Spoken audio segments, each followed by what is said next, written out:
Years now, we've been obviously touring quite a bit, and we thought it'd be great to actually do a new album of original stuff, because we're songwriters as well as performers, and we thought we'd love to just put down some of our own thoughts and our own music in these songs.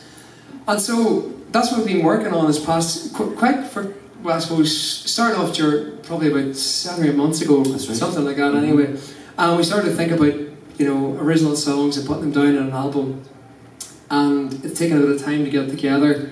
It's still a work in progress, we're getting there, but the four of us sort of sat down while we were on tour with actually Celtic Thunder and started to do that and worked towards getting these songs up and running.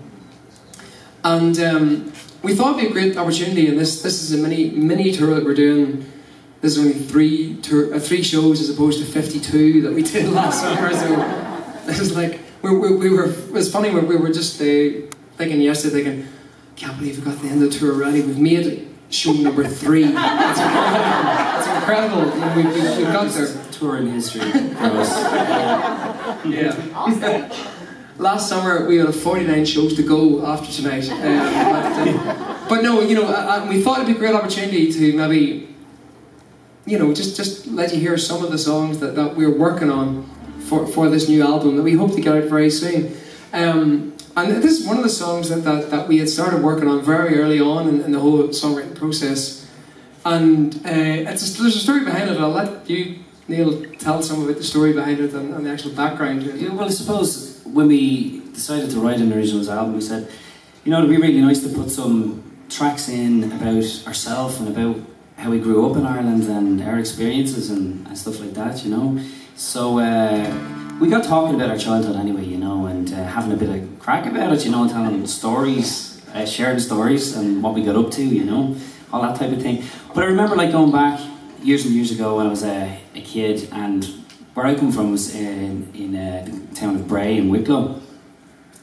And in the middle of the park there was it's a field, it's a small field, and there was a dip in the field anyway, and when it rained heavy in Ireland, and the field would fill up with water. There was no good drainage or anything like that, so especially in the middle of the field would be a huge big puddle of water. We thought it was a great time to play football. As a kid, you just loved that. All the adults went running, but we went running in, So I always remember, after it, you'd come in, you'd be mucked up, just completely full of muck and dirt and everything, and saturated.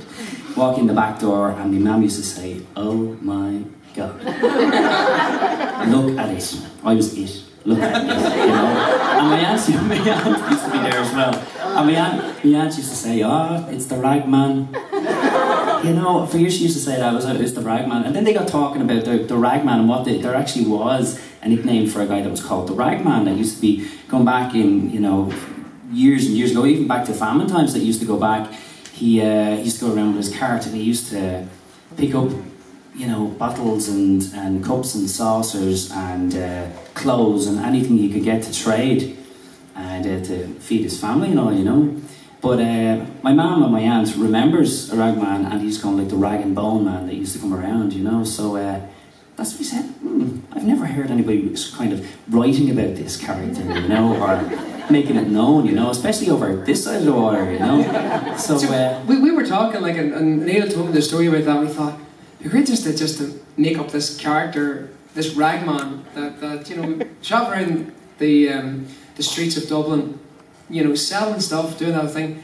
But of course, when we were writing the song, we made him as a bit of a rogue, a bit of some sort of dark element to him. Of course, it's that when you're writing songs, the main character has to be a bit of a roguish, So that's exactly what our ragman was. We thought we just built this character, and he ended up having a whole life story. We kind of brought him to Hollywood a bit, We needed to give him something like that. It became a very exciting ragman, But that's where the song, and as like on any song, it's sort of the story gets bigger and bigger as we went on, and we end up writing the song. And so we've been sort of debuting it over the last sort of few days to crowds to hear what you think of it. So bear with us. This is the first time ever in Kansas City that we sing about the Ragman.